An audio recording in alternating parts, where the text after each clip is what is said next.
C'est une petite claque pour ses premiers pas. Bien sûr, avec une croissance nulle au second trimestre, le nouveau gouvernement Valls ne s'attendait pas à des miracles immédiats sur le front du chômage.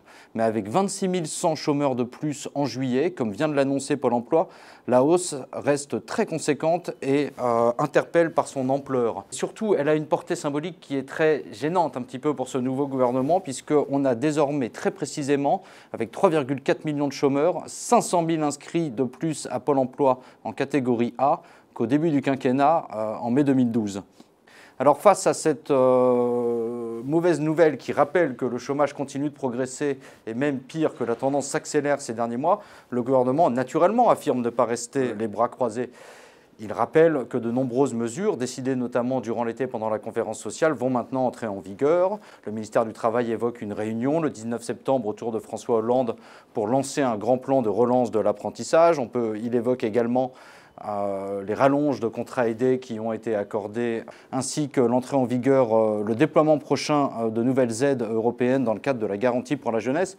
Mais tout le monde sait parfaitement que ces dispositifs ne suffiront pas, loin de là. Tout juste permettent-ils de contenir une hausse du chômage des jeunes qui reste pourtant très élevée. Pour Manuel Valls, la situation est claire. Il l'a dit, répété et martelé aujourd'hui à Jouy-en-Josas, sur le campus d'HEC devant l'université d'été du MEDEF.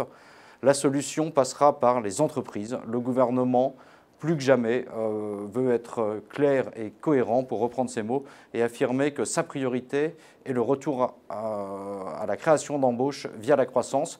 Pour ça, il mise donc plus que jamais sur le pacte de responsabilité. Dès le 10 septembre, François Rebsamen, le ministre du Travail, réunira les représentants des plus grandes branches professionnelles pour les appeler à traduire maintenant par des engagements concrets en termes d'embauche les futures baisses de charges que va accorder le gouvernement. Reste à savoir si cet appel sera entendu par les patrons. Aujourd'hui, ils ont réservé un accueil particulièrement chaleureux et positif à Manuel Valls, qui n'a pas ménagé sa peine pour leur présenter un discours particulièrement pro-entreprise. Pour autant, c'est à l'épreuve des faits qu'ils sont attendus. Dès la matinée et l'ouverture de son université d'été, Pierre Gattaz avait prévenu qu'il fallait arrêter, je le cite, de raisonner en donnant-donnant dans le cadre du pacte de responsabilité, et que si des emplois étaient à en attendre, cela forcément prendrait du temps, beaucoup de temps.